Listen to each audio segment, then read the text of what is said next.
Today, I will be reacting to the watches sold at Tom Brady's auction. If you haven't seen, Tom Brady sold all of his memorabilia at an auction recently, involving match-worn kits and helmets to some of his luxurious watches. And in today's video, I'm going to take a look at the watches that was involved in this auction. Before I start reacting to his auction, if you guys can subscribe to the channel and like this video, that would be massively appreciated. Also, if you want to buy or sell your watch with us here at Time for Diamonds, check out our website or be sure to get in touch with us. Now, let's get straight into this auction, and as you can see, there is a match-worn helmet here in lot 1, which sold for $102,000.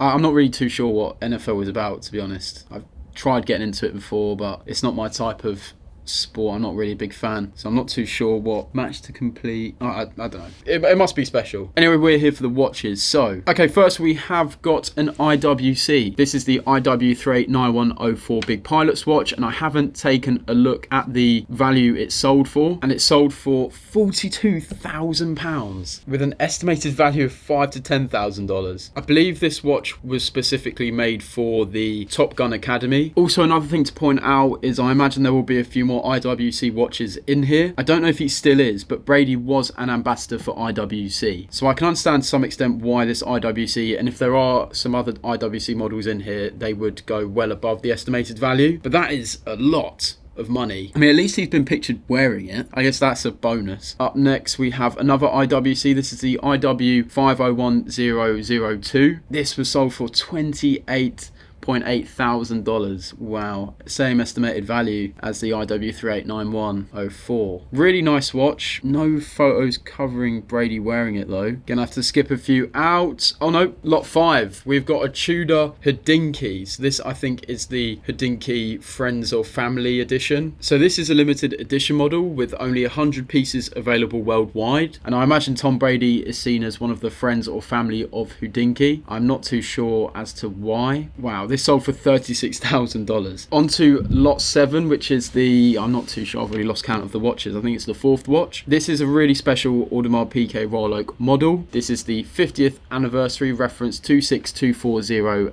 ST with the green dial. This model was released to celebrate the 50th anniversary of the Royal Oak collection. The Royal Oak collection was launched in 1972, and in 2022, 50 years later, Audemars Piguet released this chronograph model. This model sold for $114,000. Wow. It is a really nice watch, but again, there's no real proof of him wearing. I mean, there's proof of him owning the watch, I believe. Yeah, there's an invoice addressed to Tom Brady. There's nothing of him actually wearing the watch. I do forget though, Tom Brady is massive in America, and I do forget that Tom Brady's influence in the USA, he is pretty much a superstar. Now moving on to a Richard Mille model. This is the RM3503 Baby Nadal. A really nice model. This piece actually sold within the estimated range of $300,000 to $500,000. It sold for $384,000. On to lot 9, we have the Rolex GMT Master 2 Batman, reference 126710BLNR, and this sold for $60,000. Bearing in mind, in the UK, this watch has a market value of £13,000. This is the Batman model featuring the oyster bracelet, and again, there's nothing really of him wearing the watch, but $60,000 is crazy. On to lot 13, we have a really nice Rolex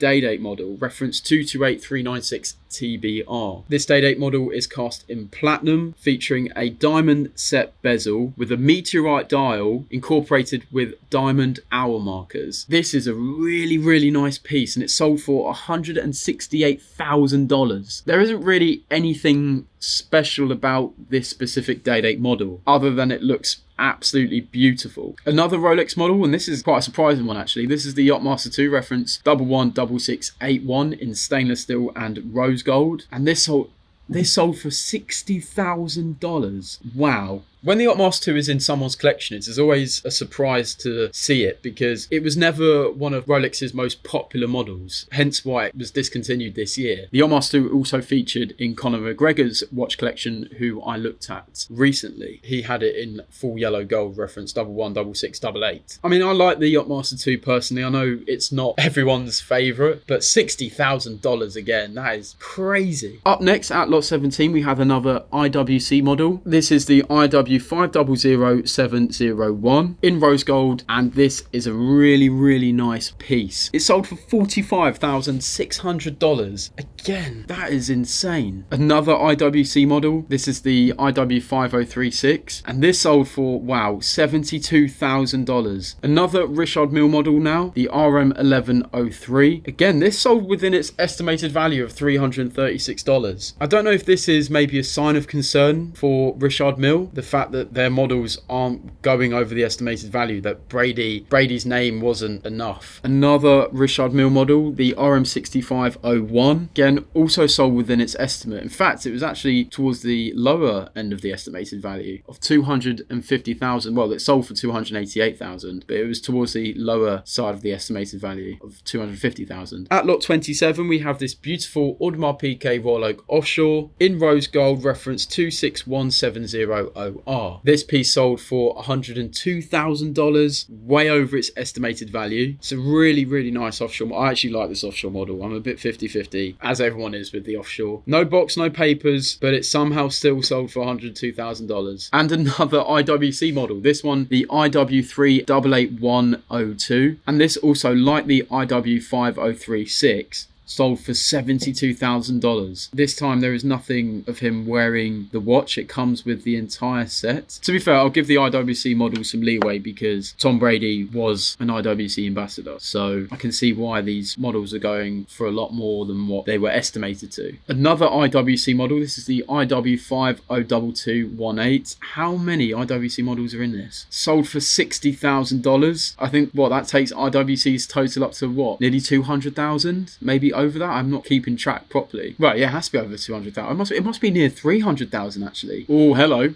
We have a vintage Daytona model, reference 6265. This beautiful piece is an 18K yellow gold with the champagne dial and contrasted black subdials, and it sold for $186,000, so within the estimated value. It was launched in 1971 with many improvements and upgrades implemented into this reference, including a waterproof oyster case, screw down waterproof pushers and crown, and the movement included a slight upgrade to enhance the accuracy. Now we are on to a very special model, a Rolex Daytona reference 6241, Paul Newman John Player Special. This sold for an amazing $1.14 million. This is an extremely rare and special piece, part of the Daytona collection. The John Player Special name is a reference to the brand sponsorship on the Lotus Formula 1 cars and the colour combination of the yellow gold and black dial. Another interesting part about this watch is that this was cast in 14K yellow gold and it features the Jubilee bracelet. There were only a very small fraction of yellow gold models with this specific dial configuration available worldwide. And when I say a very small fraction, I mean there was only an estimated 300 models released with this exact dial configuration. So it is not a surprise to see this watch go over the $1 million mark. And he was actually seen wearing the model as well. Of course, that bumps the value up massively, but this is a really special watch. Now on to the first Patek model in this auction. This is a vintage Patek. This is the reference 3970 first series Grand Complication model, and this is a first series model, so it is even rarer. And as I was reading this, there is something that makes this piece even more special. Scholars believe that the first ever 3970 had the movement number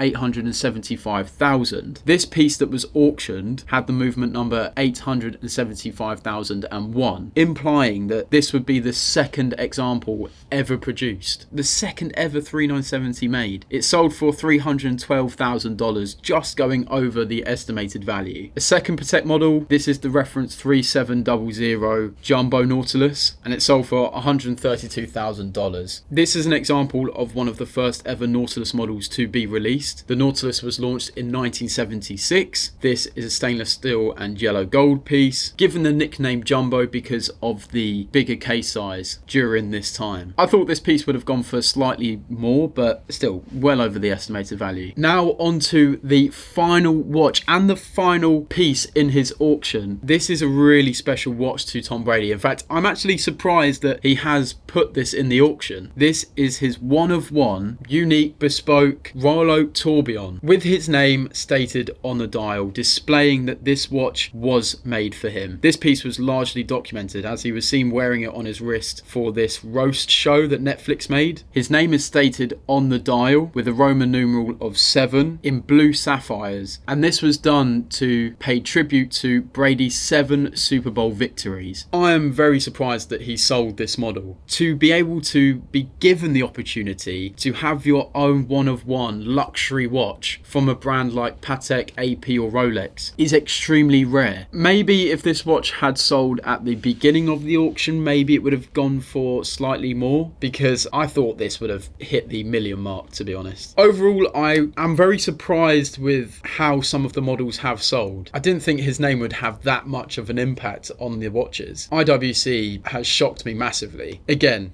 I know he was an IWC ambassador, but even still, some of them watches were going nearly 6 times over estimated value. That is all for today's video. Remember to subscribe to the channel and like this video and click the notification button so that you don't miss a video. Thanks for watching, and I shall see you next time.